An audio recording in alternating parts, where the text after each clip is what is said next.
podcast des passionnés de trail. Très heureux de vous retrouver une nouvelle fois avec toute l'équipe pour un épisode du podcast préféré de ton trailer et ta traileuse préférée. Comme nos audiences ne font que grandir et qu'on accueille sans cesse de nouvelles personnes, petit rappel sur ce qu'est le trail qu'on aime. Simplement, c'est une troupe de passionnés qui se réunit une fois toutes les 2 semaines pour parler trail, résultats et actus chaudes, débats, légers chambrages. Tout ça dans la bonne humeur et pour la passion de ce sport qu'on aime tant. Allez, sans plus attendre, laissez-moi vous présenter l'équipe de passionnés qui va m'accompagner aujourd'hui. À commencer par celle qui a passé sa journée de samedi assise devant un ordinateur plutôt que d'arpenter les sentiers au Savoyard. On la pardonne, c'était pour la bonne cause. Margot Lemap, comment ça va ? Hello, ça va tout bien. On en parlera plus tard. Ouais, nouvelle expérience sur le live UTMB samedi. Hâte de parler de tout ça un peu plus tard dans l'épisode. Tu seras accompagné par celui qui nous revient tout juste d'Italie avec un top 10 dans les poches et on espère une qualif pour l'OCC dans le Camelback. Mathieu Delpech, comment ça va ? Ça va bien. En effet, retour d'Italie, les jambes un petit peu mâchées. Et ce qui est en train de se faire mâcher en ce moment, c'est ma touche refresh du clavier pour atteindre les cotations et espérer coter à 830 pour avoir mon ticket pour les finales. Celui qui va faire trembler le bitume milanais dans 10 jours avec une prépa atypique, dirons-nous. On lui souhaite que ça paye. Nicolas Martin, comment ça va ? En pleine forme, ouais, une prépa atypique pour jongler entre mes différentes casquettes et puis le fait que j'habite quand même pas dans l'endroit le plus plat du monde et le plus adapté à préparer un marathon. Et puis bon, un peu de fatigue à Chianti parce que même si j'ai pas couru, on sait pour ceux qui vivent ça et parmi nos auditeurs, il y en a sûrement, les assistances, c'est parfois aussi fatigant que de courir. Et puis enfin, celui qui est, j'ose le dire une nouvelle fois après les épisodes précédents, que c'est le meilleur kiné de France, puisque j'ai pu en constater ses talents ce week-end lors d'un stage avec l'académie. Théo Robin, comment ça va ? Ça va bien, toujours plus Alex. Du coup, comme tu le disais, retour d'un week-end dans les Bauges pour le premier stage avec l'académie. Là, au retour, ça geek sur Nolio, ça rédige des comptes rendus, ça continue à s'entraîner un petit peu. Bref, c'est la belle vie, on va dire. N'oublions pas l'animateur de ce podcast, le manager de la Colibri Trail Academy qui a beaucoup d'autres cordes à son arc. Alexandre Viol, comment ça va ? Tout va très bien, très content de vous retrouver. Un petit déménagement qui se profile au Grand Bornand d'ici quelques jours. Et puis une course de rentrée aussi qui se précise avec le Grand Raid du Ventoux sur le format 20K. Avant de passer au sommaire, je vous invite, comme d'habitude, bien évidemment, à noter l'épisode sur votre plateforme d'écoute. Vous pouvez aussi suivre la page sur Instagram. Vous êtes de plus en plus nombreux à venir échanger. Ça fait trop plaisir d'avoir vos retours. Ça nous permet aussi de nous améliorer. Et puis, je vous invite aussi à partager en story quand vous écoutez le podcast. On repartage tout ça avec plaisir. Les amis, au sommaire de ce nouvel épisode du Trail qu'on aime, on a décidé de vous proposer quelque chose d'un peu différent aujourd'hui par rapport à l'habitude, quelque chose d'un peu plus brut, on va dire. On est honnête, on vous propose ça parce que en ce moment, c'est bien chargé un petit peu pour tout le monde et mine de rien, même si c'est un gros kiff d'enregistrer un nouveau podcast toutes les 2 semaines, c'est pas mal de taf. Donc, on a décidé de vous proposer un format un peu plus chill. Ne vous inquiétez pas, il y aura de l'info, de l'analyse comme d'hab. De toute façon, Nico Martin, il peut pas s'en empêcher d'éplucher l'Strava de tout le monde chaque jour. On espère que ça vous plaira et puis on vous attend nombreux en commentaire pour nous dire si vous aimez ce nouveau format. Soyez rassurés aussi, on vous a gardé les ingrédients habituels, amour, passion et chambrage. Le trail qu'on aime, saison 2, épisode 6, c'est parti. Mathieu G. On est à 17 là, non ? Je crois, ouais. Le trail qu'on aime, épisode 17. En italien ? Vas-y. Le trail che amo. Episodio 7 Ouais, bon, allez, on commence. Comment ne pas démarrer cet épisode en revenant sur ta balade italienne au Chianti UTMB ? Raconte-nous un peu rapidement comment c'était la Toscane déjà. La Toscane, son climat doux, c'est Strade Bianche, un petit verre de rouge en terrasse. Et non, malheureusement, c'était tout le contraire, une météo un petit peu capricieuse qui est venue sur cet événement et qui a rendu les chemins très très boueux et qui a fait des Chianti pas du tout des courses roulantes, mais des courses assez techniques et compliquées au niveau du terrain. Mais sinon, globalement, c'était un bel événement dans un village charmant, bien organisé sous les standings de la machine UTMB. Donc, on a quand même vécu le retour des UTMB World Series avec un événement majeur en Europe et le show était bien au rendez-vous. Nico, je crois aussi que tu étais sur Chianti pour suivre Mathieu, mais pas que. Ouais, tout à fait. Comme on en a parlé dans les épisodes précédents, j'ai un nouveau rôle de coordinateur sportif au sein du Team Brooks. Chianti était annoncé comme quand même un gros événement de début de saison. Bon, après, comme toujours dans le sport, il y a quelques forfaits. Donc finalement, on n'avait qu'un seul athlète vraiment ravitaillé, qui était Luc Greffenshaw sur sur le 120 km, mais ça nous a permis de suivre la course, de suivre Mathieu, et puis on avait un peu plus de coureurs sur le 42 km, enfin le 47 km, le format 50K avec outre Mathieu, Sébastien Poesi, Michele Mirodio, un Italien, et puis Gisela Carion, une Espagnole qui a pris une belle 4e place. Donc vraiment sympa, et ça permet aussi pour l'avenir de voilà, connaître, de savoir à quoi ressemble cette course qui vous en avez tous, je pense, entendu parler, était annoncée comme une course très roulante. En fait, ils ont modifié les parcours quand même cette année. C'est plus du tout roulant. Et moi, pour avoir fait quelques courses, je dirais que ça ressemble quand même un peu à du format Templier avec, comme l'a dit Mathieu juste avant, beaucoup, beaucoup de boue cette année parce qu'il y a eu des grosses précipitations les semaines avant en Toscane pour ceux qui ont suivi les actualités.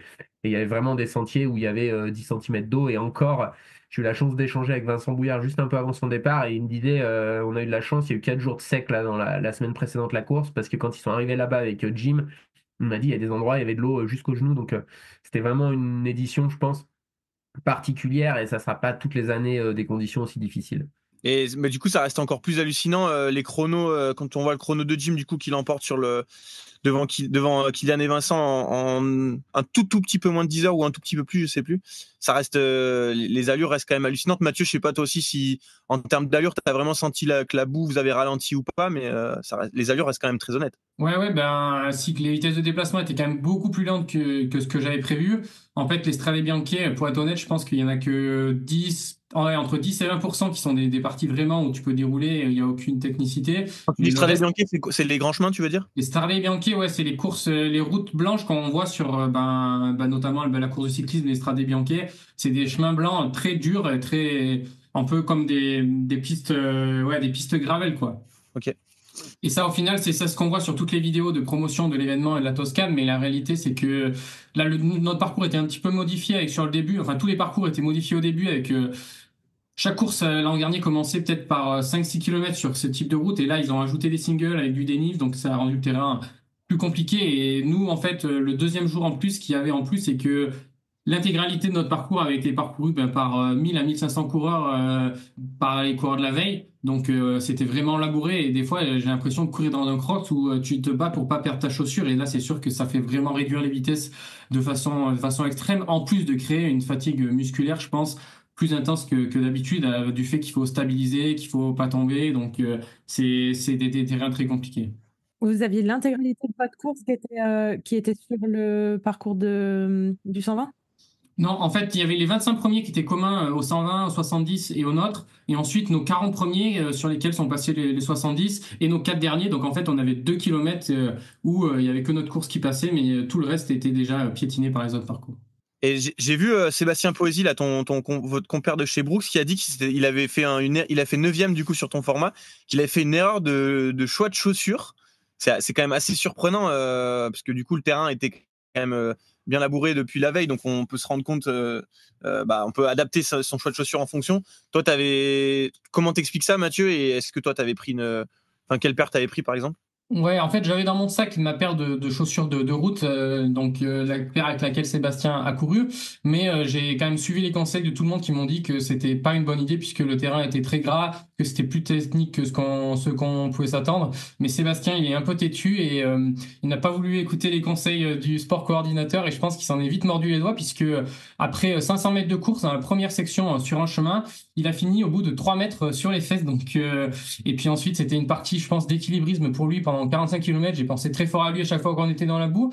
Mais franchement, avec le type de chaussures qu'il avait, je pense qu'il s'en est quand même pas mal sorti parce que il a dû voir les kilomètres quand même assez longs en glissant énormément et à beaucoup d'endroits. Et je pense qu'avec une bonne paire de chaussures, il aurait été probablement devant moi quand même. On n'est quand même pas sur les trail où je crois que j'ai vu le deuxième du format 30 km arriver en grande Vaporfly. Il a dû glisser un petit peu aussi parce qu'apparemment sur Paris c'était aussi bien gras. Et tu fais du coup, Mathieu, c'est ça, hein? 6e.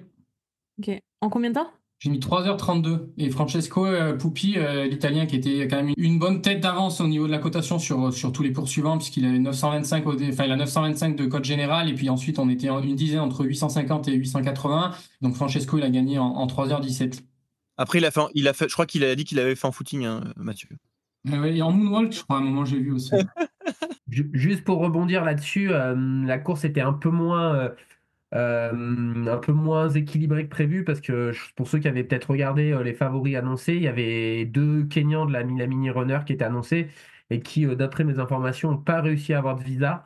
Donc c'est vrai que Francesco s'est retrouvé un petit peu tout seul, même si globalement c'est quand même comme d'habitude sur ces formats-là. En plus, Mathieu en a parlé rapidement, mais c'était un départ en descente, donc c'est dû partir très très vite. Et rapidement, ça a fait des groupes qui allaient vraiment vite. Bon, globalement, ceux qui ont terminé devant étaient plus ou moins dans ce groupe-là, même si Mathieu, à un moment donné, était bien remonté. Mais ouais, juste pour revenir sur Seb, c'est pas faute d'avoir insisté la veille parce qu'on avait déjà Luc qui avait fait ce choix-là. Alors lui, il avait fait ressemeler un petit peu la chaussure. Mais finalement, je pense que c'est ce que je disais tout à l'heure, ils ont été vachement induit en erreur par le fait que les courses étaient annoncées très roulantes, donc ils imaginaient des longues parties sur des Strade Bianche où effectivement probablement qu'une chaussure route carbone avec des mousses qui rebondissent est vraiment avantageuse. Parce que Seb, du coup, Seb, il avait pas fait semeler, c'était une semelle lisse. Non, il est parti avec vraiment une chaussure entre guillemets de série grand public. Ah ouais. Donc là, c'était vraiment pas du tout le bon choix parce que il y avait des sections où je pense que voilà, il y avait quand même on a vu les allures, il y a quand même des sections où ça courait vraiment vite, mais c'était tellement un chantier sur certaines sections que tu tenais pas debout et même en trail, enfin, je pense que vous aurez des images un peu de ça dans la vidéo YouTube que fera Matt, mais il y a des endroits, ouais, j'ai pas vu beaucoup de fois de la boue comme ça sur un trail. C'est en mode, t'as un peu du mal à te tenir debout, même avec des chaussures de trail. Enfin, je sais qu'il y avait la fin du 20 km qui passait là sur une section. Moi, je suis revenu à l'envers sur le parcours et j'ai pu voir ça. Et les gens, ils descendaient vraiment en marchant tout doucement parce que c'était vraiment des conditions. Ouais, il y a des endroits, il y avait de la boue au-dessus de la cheville, avec vraiment aussi beaucoup d'eau qui coulait sur les sentiers à certains endroits. Donc, des conditions très compliquées. Et ouais, enfin, Matt a dit, il est tombé Seb au bout de quelques centaines de mètres et je crois qu'on les a vus la première fois au bout de 15 minutes de course. Pas une chose qu'il m'a dit, c'était pas le bon choix de chaussures. Et je lui ai dit, ah bah c'est pas faute de t'avoir prévenu, quoi. Ah, et puis on voyait, nous, en tout cas dans le live, quand on voyait, il y avait cet énorme champ là d'herbe avant les arrivées. Je sais pas si vous aviez les mêmes derniers kilomètres, vous, Mathieu. Ah Mais ouais. quand tu vois les images de Jim, Kylian, Vincent et tout, et quelques heures après les premières féminines qui arrivent, en tout cas sur le 120, le truc il est complètement labouré, quoi. Donc j'imagine avec encore tous les coureurs et coureuses derrière. Et encore une nuit un peu humide et après votre course, ça devait être vraiment chantier, hein. En fait, je me posais la question en prenant un peu de recul, c'est si c'était pas la naissance du premier gros événement de la planète trail sur l'année, surtout par rapport à Tenerife, parce que déjà c'est en Europe, il n'y a pas besoin de prendre l'avion, c'est beaucoup plus proche, ou savoir si c'était un peu l'engouement cette année du fait de l'annulation de Majorque l'année dernière et que du coup tout le monde s'était reporté sur Chianti. Est-ce que vous, en étant là-bas, vous avez eu des gens qui vous ont dit ah bon, on y retourne l'année prochaine, c'est sûr, c'est le premier rendez-vous de l'année, ou c'était un peu une année exceptionnelle de participation avec les conditions difficiles en fin d'année dernière, donc en fin d'année 2024. Moi, je vais faire une réponse. Je pense qu'il y a plusieurs éléments. Il y a déjà comment ça va jouer la distribution des golden tickets, parce que je pense que l'UTMB avec la Western doivent décider, je pense, d'avoir certains tickets sur certaines courses, notamment en Europe. Donc, ça va dépendre où ils le mettent. Je pense que mine de rien, là, il y a eu un double effet. Ça a attiré des très bons coureurs. Et les gens sont sûrement peut-être inscrits, alors peut-être un peu plus les coureurs de haut niveau. Après, par contre, la limite pour moi, pour que ça devienne un très gros événement, je ne sais pas comment l'a vécu Mathieu enfin Mathieu qui était le seul à être présent là-bas, mais c'est quand même un petit village, c'est des toutes petites routes, c'est quand même un vrai, on va pas se mentir, un vrai bordel pour se garer dans Chianti, notamment le dimanche où c'est des courses un peu plus courtes et où il y a souvent un peu plus de monde. Je pense que quand même la course, elle est un peu limitée en capacité à grossir par rapport au lieu où on est et au fait que, enfin, alors, je suis pas connu dans les détails, mais c'est vraiment, enfin, ceux qui sont déjà allés en Toscane, c'est vraiment des villages qui sont un peu, pas vraiment perchés, mais qui sont quand même, c'est plein de collines. Du coup, il y a peu de zones vraiment plates où tu peux faire des grands parkings, ce genre de choses. Et c'est vrai que logistiquement, je pense que la course a du mal à grandir, quoi.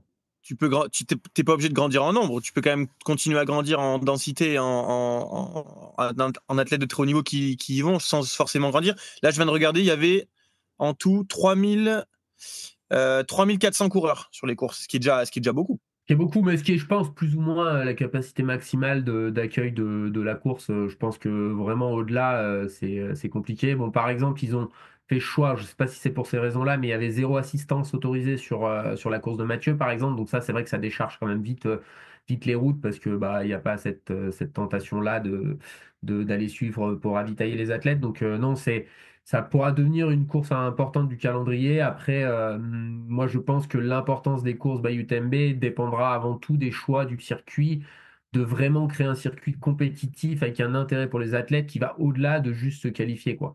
Ça, je pense que c'est quand même un des gros chantiers qu'a le circuit dans les années à venir pour que le circuit devienne quelque chose d'intéressant en lui-même, en dehors du fait d'être une qualification pour les finales à Chamonix. Toi, Margot, on va pouvoir parler un petit peu de ton expérience sur le live. On l'avait annoncé sur le dernier épisode, donc et j'imagine que pas mal de nos auditeurs et auditrices t'ont écouté sur ce live UTMB qui a diffusé uniquement les courses du samedi et qui s'était quand même bien focus sur le format avec Jim, Kylian et Vincent. Toi, juste pour rester sur le sujet de la popularité de Chianti etc. Toi, est-ce que tu as vu qu'il y avait de l'engouement autour de ça, pas mal de monde dans le live, des commentaires? Tu sens que ça a plu? Ouais, non, clairement, c'était une course enfin, il y avait énormément d'attentes, en tout cas, sur la couverture médiatique et forcément beaucoup plus sur la course masculine que la course féminine. Je pense que ça, de toute façon, c'est malheureusement un phénomène qui a encore lieu, peu importe, en fait, les listes de départ. En tout cas, là, forcément, ça a été accentué par la présence de ce trio-là. Et ouais, c'est une course où il y avait pas mal de monde qui était dans le chat, qui voulait des infos, enfin voilà. Après moi, c'était ma première expérience, donc je peux pas encore comparer. Là, le week-end prochain, je commenterai Tenerife et du coup, je pourrais peut-être comparer la différence d'engouement entre ces deux événements. Mais oui, clairement, je l'ai ressenti, ouais. Et sinon, comment c'était cette Et expérience? c'était trop cool. Je pensais pas que je serais capable de parler pendant 12 heures, mais mine de rien, ça a servi à quelque chose de beaucoup bavarder à l'école. Et puis non, c'était vraiment chouette. C'était un live qui n'était pas prévu initialement par le circuit. Parce qu'ils ouais, ils couvrent pas tous leurs événements avec les formats live. Et en fait, au vu de la start list et de la course qui allait se profiler, tout le monde a fait des efforts, que ce soit financiers ou logistiques et tout, pour faire en sorte que ce live puisse exister. Donc, on a eu des frustrés aussi parce qu'on n'avait pas autant d'images que sur d'autres lives. Mais en fait, il y avait que 4 personnes qui filmaient quoi sur le live à vélo. Il y avait énormément de boue et tout, du coup c'était logistiquement un peu compliqué. Et puis comme dit, c'était un truc qui s'est organisé vraiment dernière minute, donc les équipes là-bas ont pas trop eu le temps d'aller repérer. Il y a plein de petits trucs qui expliquent qu'on n'a pas eu autant d'images que ce qu'on espérait. Mais en tout cas, ça a pu exister et c'était déjà cool, quoi. Ouais, c'était assez. Ouais, on a été quelques frustrés. On était au stage du coup avec les jeunes, avec Théo. On a quand même bien regardé le live et effectivement, vu qu'on n'a pas les dessous, on se dit mais pourquoi il le suit pas? Pourquoi il n'y a pas une caméra là? Pourquoi il n'y a pas tel truc? Mais en fait, c'est vrai que sur le terrain, la réalité du terrain fait que c'est beaucoup plus compliqué que ce qu'on pense. Ouais, ils Donc, chopent le réseau avec des Starlink et je crois que le ouais. Starlink, quand il pleut, ça crame vraiment les transmissions.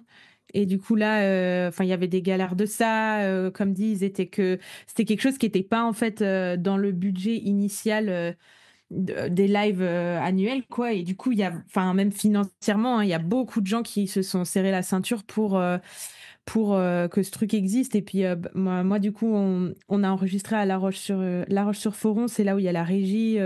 Et tu vois toutes les nanas et tous les gars qui gèrent ça. C'est des gens qui sont pas forcément dans le trail mais qui sont passionnés de leur métier, de l'audiovisuel, tout ça. Et puis, même eux, n'ayant pas forcément grand intérêt pour cette course et conscience de ce que des enjeux de cette course et tout dans le monde du trail, ils ont quand même fait énormément d'efforts pour être là, comme dit, que ce soit logistique ou financier. Donc voilà, c'est important de le rappeler aussi que on était à 2 doigts de pas avoir de live.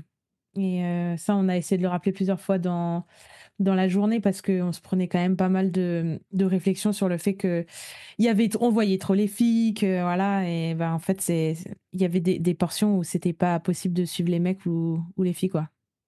Après, ça reste quand même trop cool de pouvoir se dire que tu te lèves le matin et tu vas te mettre ton petit live de trail. Je pense qu'on a globalement quand même tous kiffé ça.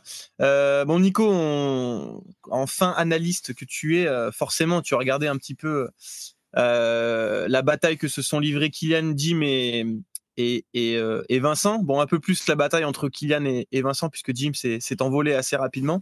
Qu'est-ce que tu en as tiré d'intéressant? Bah ouais, c'était vraiment impressionnant, notamment le début de course quand ils ont été rapidement 3 ensemble, hein. Au tout début, la première fois qu'on les a vus, ils étaient 4. Il y avait Andras Reiterer, l'Italien, qui s'était mêlé à la lutte, mais qui a rapidement lâché. Ouais, vers le 25e kilomètre, là, avant le deuxième ravitaillement, on les a vus passer sur une section. Moi, j'ai partagé sur mes réseaux une petite copie d'écran du Strava pour voir l'allure à laquelle ils étaient montés. Ils sont montés pour dire, hein, sur cette section-là de montée d'une quinzaine de minutes, ça allait plus vite que Matt sur son parcours. Et là, on les a vus passer. Je trouvais vraiment l'allure complètement lunaire, quoi, pour une course de 220 km. J'ai eu de la chance de les voir un petit peu plus loin, là, juste avant le ravitaillement du 37e kilomètre. Et ouais, ils descendaient sur une route.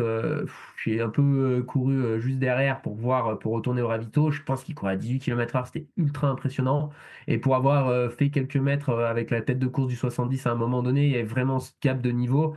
Après, ouais, Jim a passé la surmultipliée, et notamment une section qui était assez courte, là, plutôt descendante, où il a pris 5 minutes d'avance en 30 minutes de course. C'était complètement fou. C'était vraiment un truc de fou furieux. Et après, ouais, Jim, il est tellement impressionnant sur cette capacité. J'espère que Matt nous a capturé ce moment-là parce que Matt est venu voir un petit peu la course le samedi. Et ouais, on était au kilomètre 75 et il a l'impression qu'il faisait des montées de genoux dans une bosse. Ouais, c'est vraiment impressionnant, quoi. Foulée bondissante. Ouais, vraiment cette foulée, bah, caractéristique de Jim, mais cette capacité qu'il a à tenir vraiment pendant aussi longtemps une foulée qui est aussi aérienne, quoi. Et tu penses, Jim, il est imbattable sur ce genre de format où Kylian, sans son genou ou sans la naissance de la petite quelques jours avant, ça aurait pu jouer? Je pense qu'il y a moins d'écart que ça. Après, honnêtement, je pense que c'est quand même.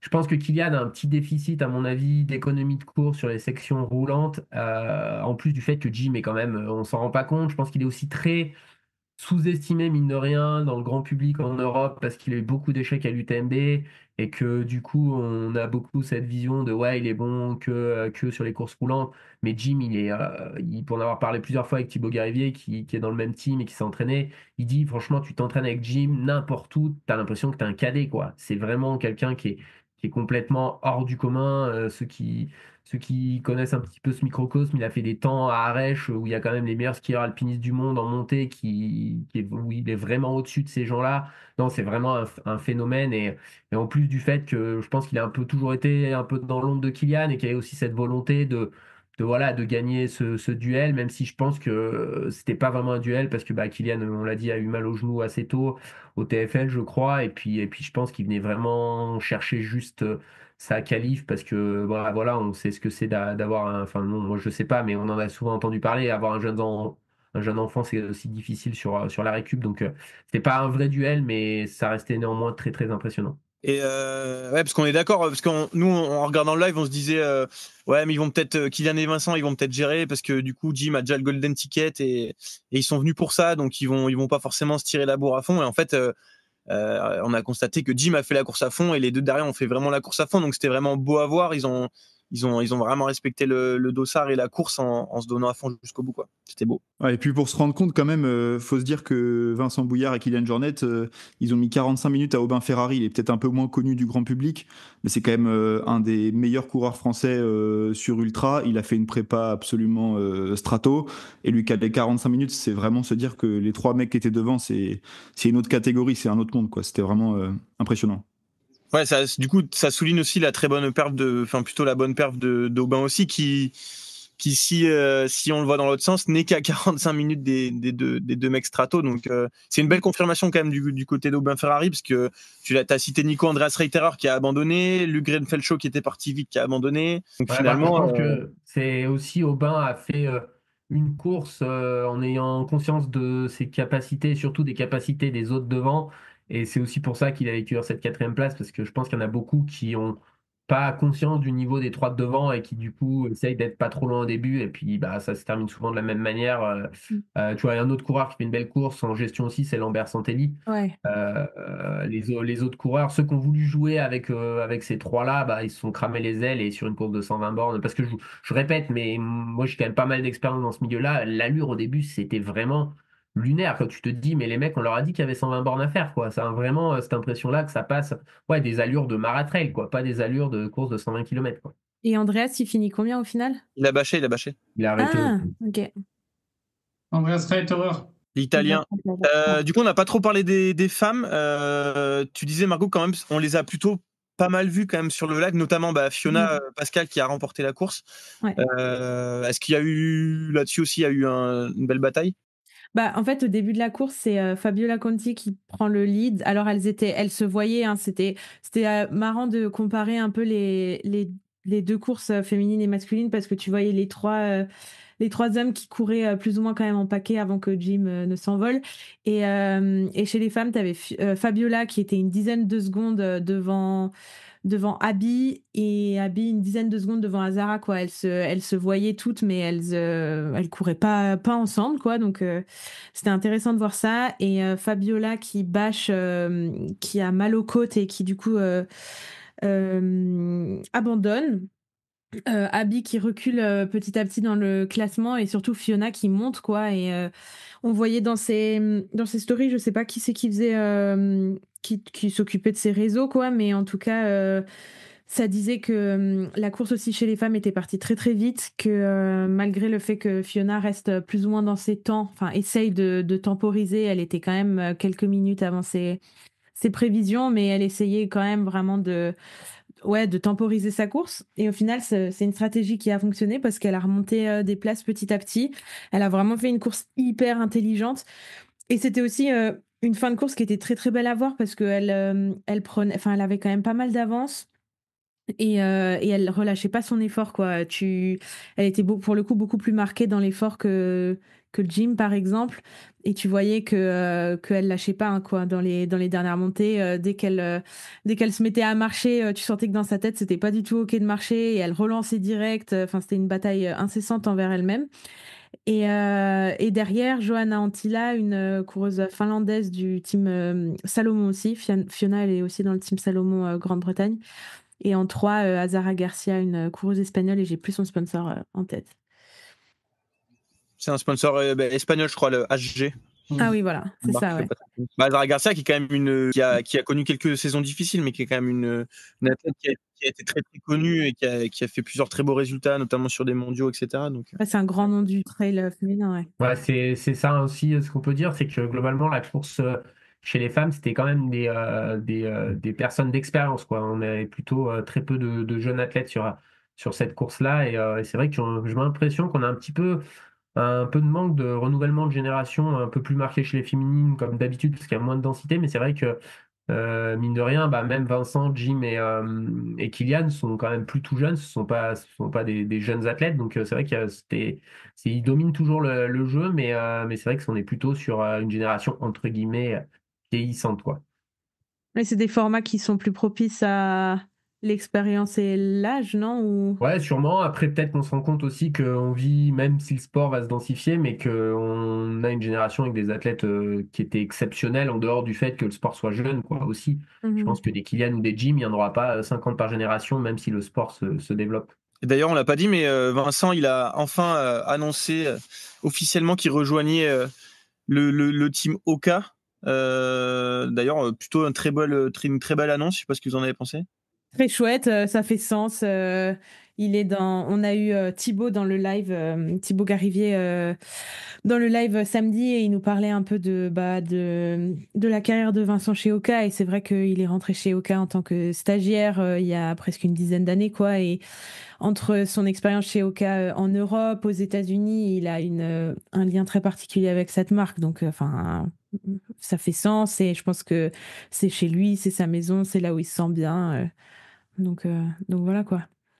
Et après, je crois que dans son annonce, il dit que ça va pas changer grand-chose à la manière dont il découpe son temps et Oui, parce il garde son job, parce que on entend, il y a quand même pas mal d'athlètes qui décident soit de garder leur job, soit d'arrêter un petit peu. C'est le cas j'ai écouté un podcast la dernière fois qui parlait de Blanchine Hirondelle qui disait qu'elle était encore gynéco alors qu'elle ne l'est plus. Et professionnellement, alors que Vincent, lui, pour le coup, continue ses activités d'ingénieur chez Oka.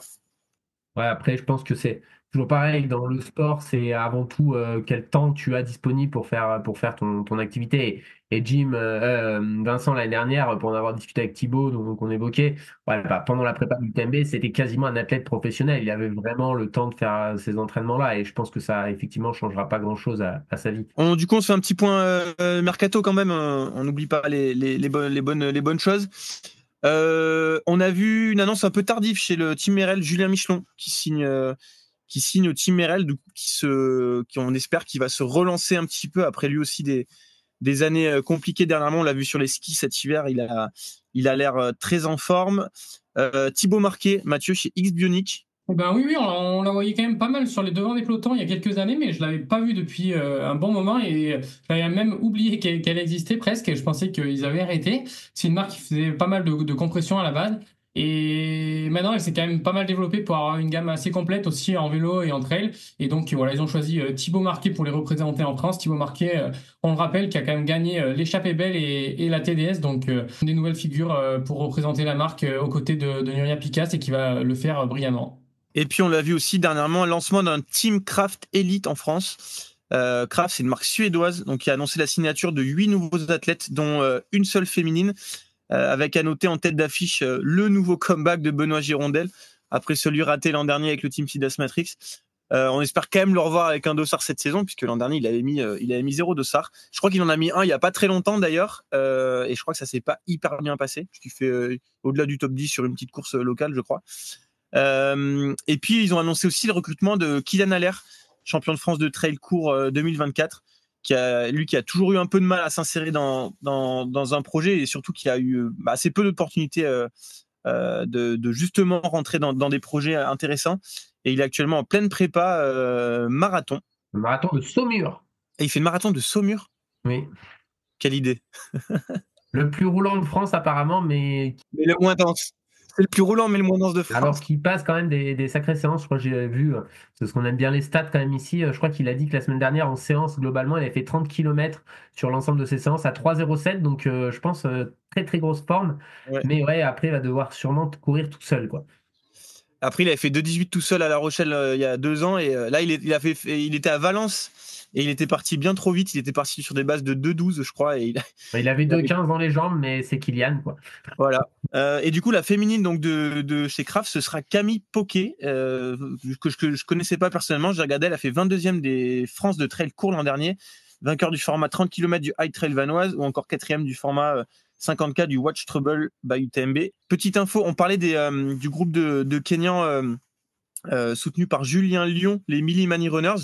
Et ben, ils avaient On en partenaire principal et du coup c'est Salomon maintenant qui a repris le sponsoring de cette structure.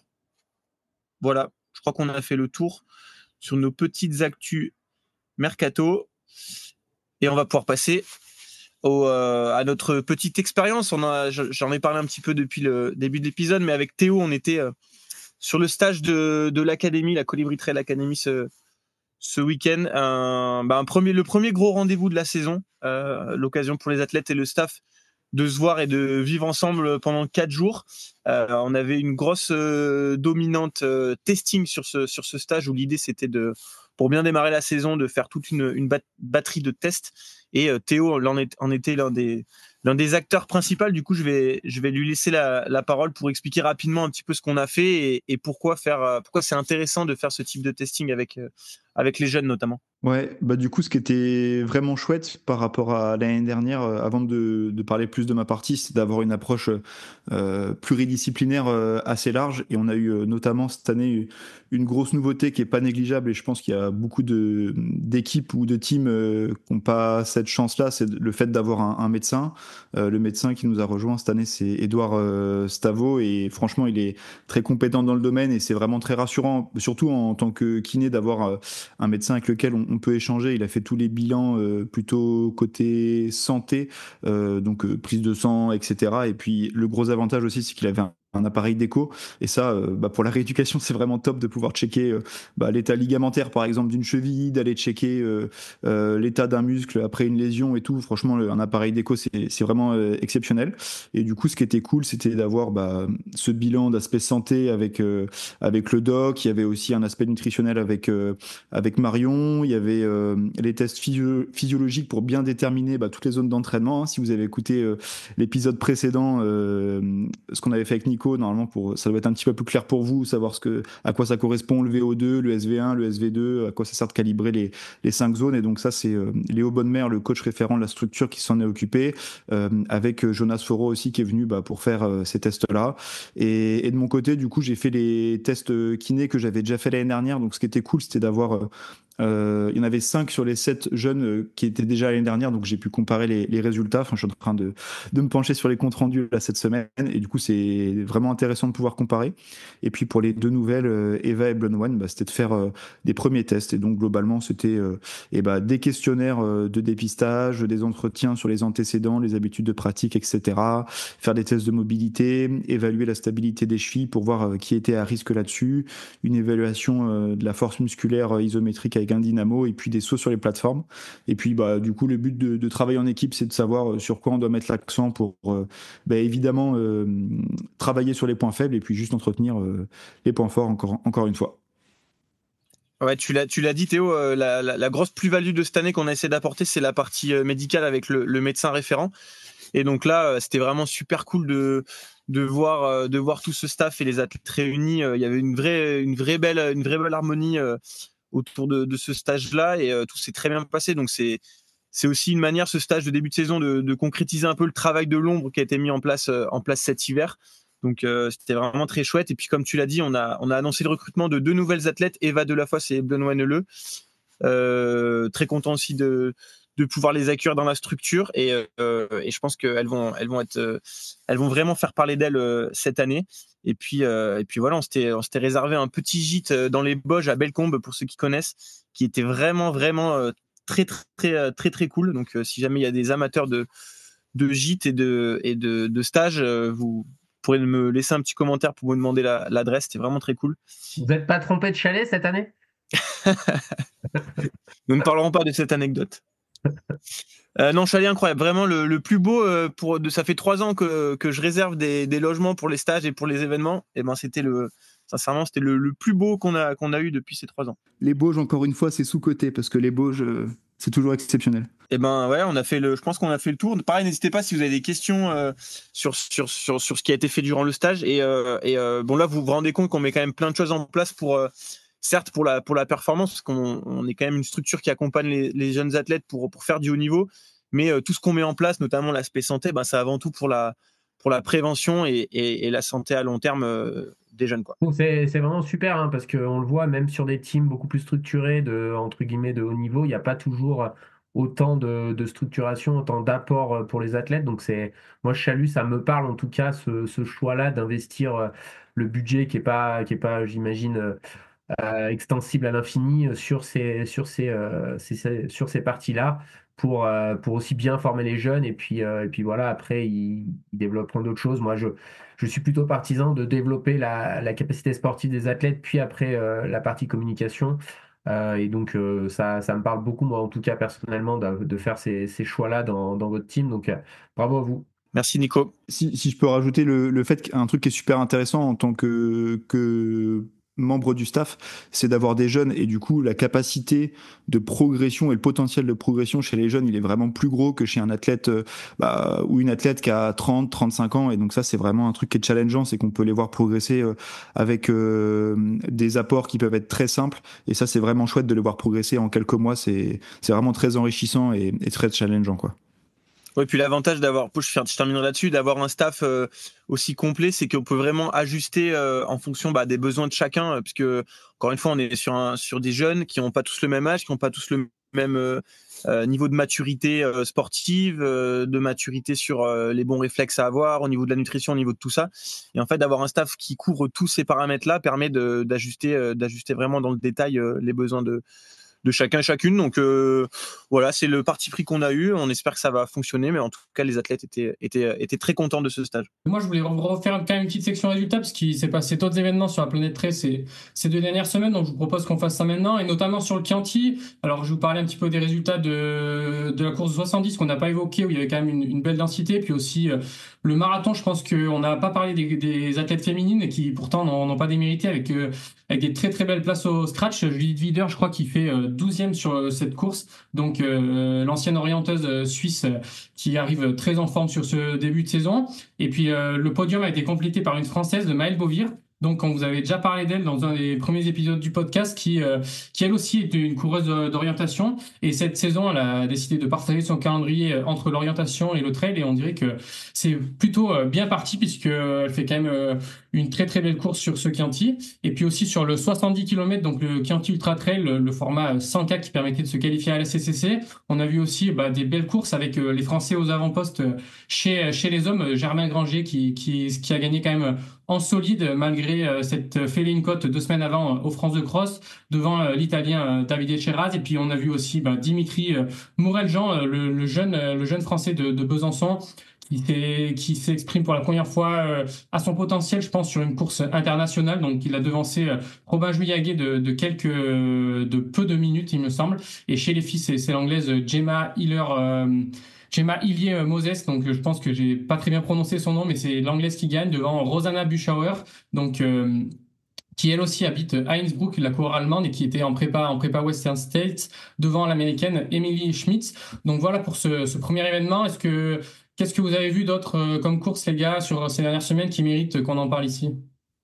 Moi, juste, je rebondis. On a vu que Germain était très, très heureux d'être là à son arrivée. Voilà, c'était assez. Je sais pas si c'était une protestation volontaire de cette obligation d'aller chercher sa qualif, mais c'est vrai qu'il n'a pas témoigné beaucoup de joie à l'arrivée en mode voilà, le job est fait, mais je pense qu'il était pas super content d'être obligé d'aller se qualifier. Probablement parce que je sais ce que c'est que ces douleurs aux côtes et s'il avait encore vraiment de la douleur, je pense qu'il n'a pas passé une bonne journée en courant aussi longtemps. Donc je pense que ça peut expliquer aussi un petit peu sa réaction à l'arrivée. J'ai vu des screens Strava passer. Je me demande si c'était pas Francesco qui avait publié ça aussi. Et je me demandais s'il s'était pas trompé à l'arrivée de la course. S'il avait été mal aiguillé ou un truc comme ça et que c'est pour ça qu'il était un peu saoulé sur l'arrivée. Il nous fait fond froide, Alex? Oui, fond froide, on en a parlé un petit peu sur le canal YouTube X, puisque l'immense challenge national de trail qui attire les foules et la densité, c'est terminé chez les messieurs pour le trail court, puisque c'est Hugo Deck qui va remporter ce challenge après 3 courses et 3 victoires. Hugo, voilà, qui s'est amusé cet hiver à faire des courses un peu plus courtes et un peu plus roulantes pour aller chercher un beau petit chèque de 6 000 €. Donc voilà, bravo à lui, puisqu'il n'y a pas énormément d'autres gros athlètes qui ont tenté l'aventure. C'est un des seuls, et puis il a remporté la mise. Donc bravo à lui. Par contre, il y a un peu plus de suspense du côté des filles, puisque là, on va assister à un trio entre Pauline Gradel, Mathilde Sagne et Eva Delafosse qui vont se disputer la victoire sur la dernière manche qui aura lieu la dernière manche haute montagne, qui aura lieu à Méribel début août, et qui va donc départager ces 3 coureuses là, puisque derrière les filles seront un peu trop loin pour aller chercher la victoire et le podium. Voilà, et on a vu d'ailleurs sur ce trail de fond froid de Lilian Calmejane, l'ancien cycliste, qui se met vraiment au trail et au triathlon, qui a qui a terminé 4e. Et donc, qui a complètement fait sa transition sur le trail et le triathlon. Et il a annoncé sur ses réseaux d'ailleurs qu'il participerait aux 90 km du Grand Raid du Ventoux fin avril, où je crois il retrouvera peut-être Mathieu, mais on attendra qu'il nous en dise plus de son côté. On va voir comment se passe la récup de Chianti. Et puis une autre course majeure quand même du calendrier national, c'est l'Eco-Trail de Paris. Donc sur la course Rennes, on a vu un beau duel entre Loïc Roland et Andrew Simon, donc encore ensemble à 6 km de l'arrivée, après avoir partagé toute la course ensemble. Donc c'est finalement Andrew qui l'a emporté et qui claque une belle victoire sur cette classique française après la Saint-Élion en 2022. Et Alex, d'ailleurs, tu étais sur l'événement cette année-là. Est-ce que tu as des petits souvenirs? Ouais, en 2022, je crois que c'est un de mes pires souvenirs de course, parce que je me suis complètement perdu. C'était sur le 30 km. On était à la bataille avec le premier de la course. J'étais en train de revenir sur lui. Et en fait, on a loupé une bifurcation. Du coup, on a monté un escalier. Et puis, on s'est retrouvé sur un pont. Et en fait, on voyait plus de balises. On a traversé le pont. Et puis là, on était complètement paniqués. Et on a eu la très mauvaise idée on était tellement paniqués qu'on demandait aux gens autour de nous, on disait c'est par où la Tour Eiffel, parce qu'en fait l'arrivée donc se situe, c'est incroyable, l'arrivée c'est au pont d'Iéna, donc c'est vraiment le pont qui est juste en dessous de la Tour Eiffel. Et en fait on était complètement, au lieu de faire 200 mètres en arrière et de retrouver les balises, on a été complètement amateurs et on s'est dit on a paniqué, donc on demandait aux gens c'est par où la Tour Eiffel, et puis en fait on nous a indiqué le mauvais sens. Donc on est parti dans la direction opposée de la Tour Eiffel. On s'est retrouvé sur le périph' à traverser des routes hyper fréquentées. Wow. J'ai fini par me dire attends Alexandre, tu as ton portable dans le sac, tu peux sortir le portable pour voir où tu es. J'ai sorti le portable, on était à l'opposé. Du coup j'ai mis Pont d'Iéna, j'ai mis le GPS. J'ai tracé tout droit comme un dératé par les rues. Et là, à un moment, il y a le directeur de course qui m'appelle, qui me dit « Oui, je crois que vous êtes perdu », parce qu'on avait une balise GPS. Il me dit « Oui, je sais, je suis perdu, mais vous inquiétez pas, je suis en train de retrouver le parcours. » Donc, je suis parti comme une balle. J'ai fini par retrouver les quais. J'ai passé la ligne d'arrivée. J'ai fini 4e et ils m'ont pas disqualifié. Alors que ma trace, elle est légendaire. On me voit aller partir complètement à l'opposé. Enfin, bref. Ça, on en rigole aujourd'hui, mais je peux vous dire que sur le coup, c'était pas très long. Chez les filles, c'est Anna Carlsson, la Suédoise, qui s'est imposée sur cette course devant Agathe Teyemago et Aurélie Grange-Épaule. Et intéressant aussi, Charlotte Mouchet, spécialiste du 1500, qui s'entraînait beaucoup avec Alice Finot notamment, qui gagne le 35, le format des Golden Nationals là. Moi, je savais même pas qu'elle s'était mise au trail. Moi non plus. Et trop chouette de la voir là. À voir ce que ça va donner. Ouais, j'ai pas regardé si elle a fait ça juste pour l'expérience ou si elle veut vraiment transitionner sur trail et faire les golden. Mais sur son compte Insta, en tout cas, ça fait quand même un petit temps qu'elle a l'air de faire du trail, hein, donc ou en tout cas d'être un peu plus en montagne ou sur les sentiers. Donc à voir. Mais c'est marrant venant du 1500-800 quoi. C'est. Ouais. Et pour ceux qui n'ont pas très bien compris ce nouveau format, en fait, il y a toujours eu un 30 km sur l'Eco-Trail, et là, ils ont rajouté un nouveau format, un 35 km, qui était appelé Golden Trail National Series Access. Et en gros, c'est une nouvelle formule qu'a mis en place les Golden Trail World Series, où en gros, dans différents pays, il y aura une course qui va permettre à des athlètes de se qualifier et d'obtenir, entre guillemets, des Golden Tickets, c'est comme ça qu'ils ont appelé ça, pour pouvoir avoir accès aux courses des Golden Trail World Series. Voilà. Oui, parce qu'ils ont arrêté, du coup, les Golden Trail Series nationaux. Oui, parce qu'avant, il y avait un circuit national avec plusieurs courses. Ils ont arrêté ça. Et maintenant, ils ont mis en place une seule course par pays. Je crois qu'il y a 8 pays où il y a des courses où on peut obtenir des Golden Tickets. Voilà, nouveau système mis en place par les Golden. On verra comment ça fonctionne. Par contre, appeler ça Golden Ticket comme pour ceux de la Western, ça va en perdre plus d'un, je pense. Bon, après, ça s'appelle les Golden Trail Series, donc bon. ouais, mais c'est le chantier quand même, c'est le même lexique, quoi. C'est ça, c'est un sport d'expert, Théo, il faut connaître ce sport. On enchaîne un petit peu sur la route, je crois, Alex. On peut, puisqu'on a vu lors d'un très bel événement à Lille où il y avait un 5 km, 10 km et semi-marathon. On a vu je pense c'est un des événements les plus denses sur route qu'on a pu voir ces dernières années sur toutes les distances, puisqu'on a vu notamment le record d'Europe de Jimmy sur 5 km, mais on a aussi vu des trailers et des trailers courir vite, et notamment le cas de Benjamin Roubiol qu'on a vu courir en 29,48 sur 10 km, et puis le grand Sylvain Cachard qui n'étonne, qui continue d'étonner tout son monde, même si on sait il est très très fort, qui a couru en 28,57. Son premier 10 km depuis très longtemps, je crois, Nico, et sans véritable prépa spécifique, on va dire. Ouais, avec une prépa, alors pas sans prépa, mais avec une prépa, oui, très limitée, qui, je pense d'ailleurs, est son levier d'amélioration, parce que ceux qui font de la course à pied se rendent compte quand même des allures, hein, quand on court en 28,57, et biomécaniquement, c'est quand même pas un truc qu'on fait souvent quand on fait du trail, donc un peu limité là-dessus, et notamment le fait qu'il a raté un petit peu le groupe, qui a fini une dizaine de secondes devant dans le premier kilo, et qu'il a passé, malgré la grosse densité dont tu as parlé, il a passé une grande partie de la course tout seul, mais voilà, il avait fait une belle séance la semaine d'avant où on pensait qu'il pouvait casser les 29 s'il était très bon en compète, et c'est le cas de Sylvain qui est quand même un très bon compétiteur, et donc ça a fait vraiment plaisir parce que ouais, ça commence, il a cassé du coup une double barrière parce qu'il n'avait jamais fait moins de 30, donc au lieu de faire juste moins de 30, il a fait même moins de 29, donc vraiment très très solide. Incroyable. Et puis sur le semi-marathon, on a vu Annelise Rousset qui revenait des États-Unis, des petites vacances aux États-Unis, qui elle a claqué un 1h14,02. Donc voilà, Annelise toujours en pleine forme, qui finissait sa saison hivernale sur ce semi, qui va passer au trail. Je ne sais pas si elle a annoncé ses objectifs en trail cette année. Les championnats du monde. En tout cas, intéressant. En tout cas, tout ce qu'on peut dire, c'est qu'elle avait annoncé par contre que ça allait être sa dernière année de haut niveau. Donc on la verra aux France, Nico. C'est ça que tu es en train de dire? Tout à fait, aux France et aux championnats du monde normalement. France de trail long? France de trail long, ouais. Mais l'info est assez fiable. Elle vient de quelqu'un assez proche de Annelise. Et aussi sur le autre actu mercato qu'on a oublié de donner avant, sur le 5 km de Lille, là, il y avait Gilal Bedrani qui fait 13h36. Gilali. Merde, pardon. Et qui passe chez Salomon sur la route. Avec un excellent 13,36 à Lille, d'ailleurs. C'est bien.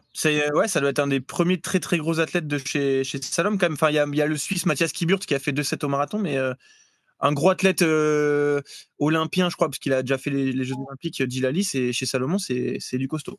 Et est-ce qu'on a déjà parlé de la nouvelle recrue de chez Adidas Terex, la nouvelle française?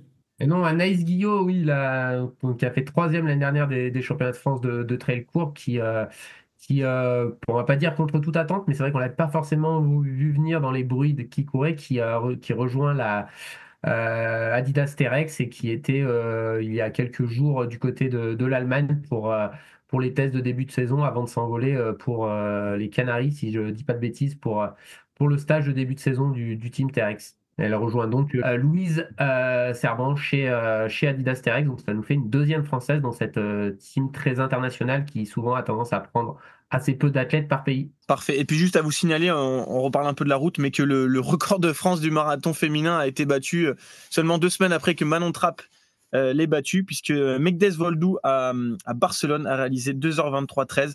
Donc le chrono descend doucement, et on est encore loin des meilleurs mondiales, mais ça descend petit à petit. On n'est plus qu'à 2 minutes des minima. C'est parfait pour les championnats du monde. Let's go. On a fait le tour, les amis. Qu'est-ce qu'on fait? On passe à nos petites. Raconte ce qui s'est passé au 10K de Aix avec tes athlètes. Ah oui, merde. Oh putain. Je ferai pas de montage sur l'épisode, j'ai oublié de vous le dire en fait. Et puis, on vous a pas parlé du 10 km de Aix-les-Bains, puisque à la sortie du stage, notamment avec l'académie, on avait 3 athlètes, Jules Mongelat, Pierre Paulet et Léo Tuas, qui ont participé à ce 10 km d'Aix-les-Bains. Voilà, on s'est dit que ça pouvait être intéressant de finir le stage là-dessus. Les athlètes voulaient faire un petit 10 km. C'était le 2e pour Jules et le 1er pour Léo et Pierre.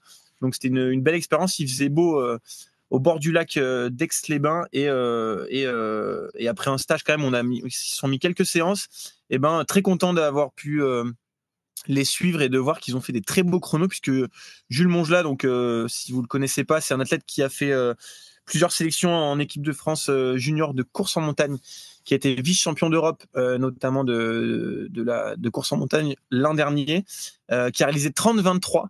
Donc pareil, sans véritable prépa spécifique, en passant beaucoup d'heures à ski, de dénivelé à ski cet hiver. C'est un chrono qui commence à être vraiment très très costaud, et il finit d'ailleurs juste derrière le jeune de chez Brooks, Jules Barriot, Et puis Pierre Paulet il fait 31,04 et Léo Tuas 31,18.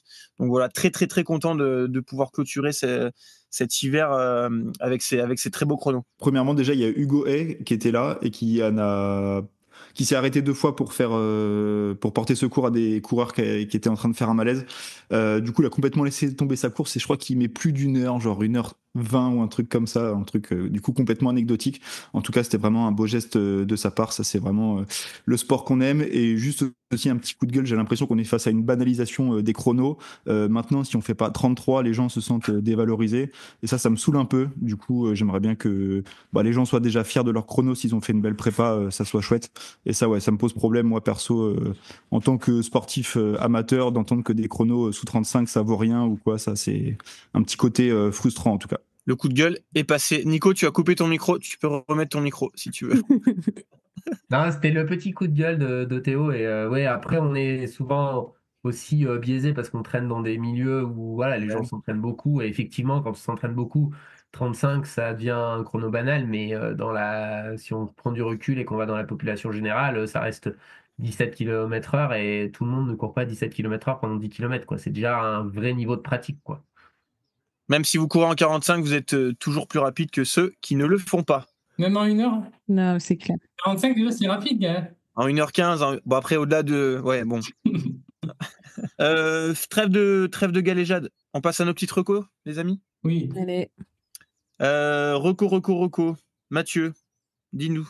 Alors moi, je vais vous parler de Antoine Lavorel. Donc c'est un jeune vidéaste naturaliste. Il a 21 ans, mais il est quand même déjà très très doué, passionné par la faune et la flore sauvage de nos pays. Donc il habite en Suisse, mais il y a quand même des animaux et puis de la végétation qui est commune avec ce qu'on retrouve chez nous. Donc c'est très très intéressant dessus pour en apprendre un petit peu plus sur ce qu'il y a dans nos forêts, ce qui nous entoure quand on pratique le trail. Il partage régulièrement des vidéos, des photographies mettant en valeur la nature qui l'entoure. C'est très très enrichissant, il est hyper pertinent, il est très très fort, que ce soit visuellement ou en storytelling sur ce qu'il partage sur son profil Insta. Donc si au milieu de trends TikTok avec des danses qui vous exaspèrent, vous voulez voir de temps en temps du contenu un petit peu plus quali sur ce qui vous entoure, je vous invite à suivre Antoine Lavorel sur Instagram, des bons conseils pour pratiquer, des bons conseils et des bonnes pratiques pour favoriser la nature, pour favoriser la biodiversité. Donc suivre son profil, c'est toujours très enrichissant. Je suis content, Mathieu, que mes nombreuses petites interventions pendant les sorties longues sur ce sujet t'aient poussé à t'intéresser à ça. Mais très bonne reco, je vais aller voir ça tout de suite. Margot, ta reco? Ouais, moi je voulais parler d'un épisode de podcast. Le nom du podcast, c'est Faut pas pousser les ISO. ISO. Et c'est l'épisode avec Pauline Ballet. Je ne sais pas si vous la connaissez, c'est une photographe, une très très grande photographe de sport. Elle est notamment ultra présente dans le cyclisme et elle a couvert plusieurs Tours de France masculins. Cette année, elle sera sur le Tour féminin. Elle a déjà couvert la Strade Bianche, Roland-Garros, les JO. Bref, elle est vraiment partout. Je pense que c'est une des plus grandes photographes de sport en France. Et dans cet épisode, elle raconte son parcours, sa vision de la photo. Et puis, ce qui est hyper intéressant, c'est tout l'aspect logistique sur la couverture d'une étape du Tour de France. Comment elle se coordonne avec son chauffeur en moto, comment il repère les parcours, les villages, les points à shooter et tout, et comment elle traite avec les demandes de son client. Bref, c'est hyper intéressant. Je pense que ça peut être intéressant même pour ceux qui sont pas forcément passionnés de photos, mais plutôt de sport en général. C'est une vision du sport qui est chouette de voir, et elle est hyper inspirante pour ceux qui sont dans la photo. Voilà. Nico, on n'a pas parlé de l'événement auquel tu étais présent hier. Je sais pas si tu veux le recommander ou nous en parler un petit peu dans ta reco, peut-être. Ouais, j'étais hier au Malenstone Connect, qui est du coup un rassemblement un peu de tous les acteurs du milieu du trail, qui est quand même très orienté business, on va pas se mentir, mais qui abordait différentes thématiques vraiment chouettes avec des bons intervenants. Donc ça allait de la professionnalisation des athlètes, donc avec des invités comme Louis Servan, comme Sylvain Cachard, et puis Adrien Séguré qui parlait de ça, et d'autres sujets sur la durabilité, la performance des produits, avec notamment des invités de très grande qualité, Thibaut Poupard qui s'occupe de ça chez Salomon, Christophe Aubonnet qui est le directeur de l'innovation chez Oka. Et ouais, voilà, beaucoup de discussions. Et puis mon sentiment personnel, c'est que On a l'impression que le trail est, je pense, à un tournant. On ne sait pas trop dans quel sens il va aller, mais c'est pas impossible que le trail devienne un sport beaucoup plus développé, avec notamment l'arrivée de marques extérieures à ce domaine-là, puisque aujourd'hui il est surtout porté par les marques qui ont voilà, un business dans la pratique.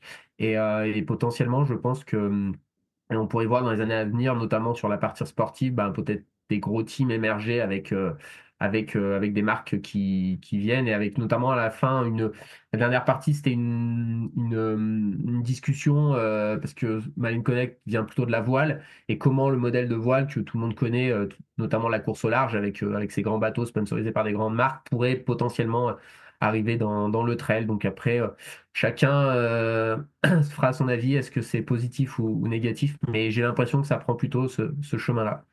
On a hâte de voir des Total Energy et des McDo sponsoriser le prochain trail de Mathieu Delpech. Théo, tu as une petite reco à nous faire, je crois, rapide. Ouais, c'est assez rapide. C'est encore une reco musicale. Il y a le nouveau Colors qui est sorti. Donc pour ceux qui connaissent pas, c'est une chaîne YouTube où en tout cas il filme des artistes sur un fond assez sobre. Et pour le coup, c'est This Is. Pour ceux qui connaissent un peu le rap à l'ancienne, c'est This Is La Peste qui sort un titre très très deep qui se nomme Try Try Try. Et j'ai toujours été un grand fan. Et du coup, normalement, ça. Try Try Try. Non, avec un Y, pas AIL. Et en tout cas, voilà, il y a un nouvel album qui va sortir. Hâte d'écouter ça et je vous encourage vivement à aller l'écouter.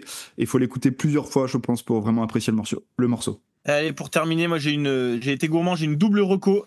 Une première reco soufflée par un auditeur, Grégoire Desloges, qui nous a recommandé le podcast Mécanisme du journaliste de France Culture, un podcast qui retrace les péripéties vécues par des journalistes à l'origine de grosses affaires. Et il nous conseille notamment l'épisode sur les Panama Papers et sur l'affaire Armstrong. C'est un podcast que je connaissais et j'avais déjà écouté celui sur l'affaire Armstrong.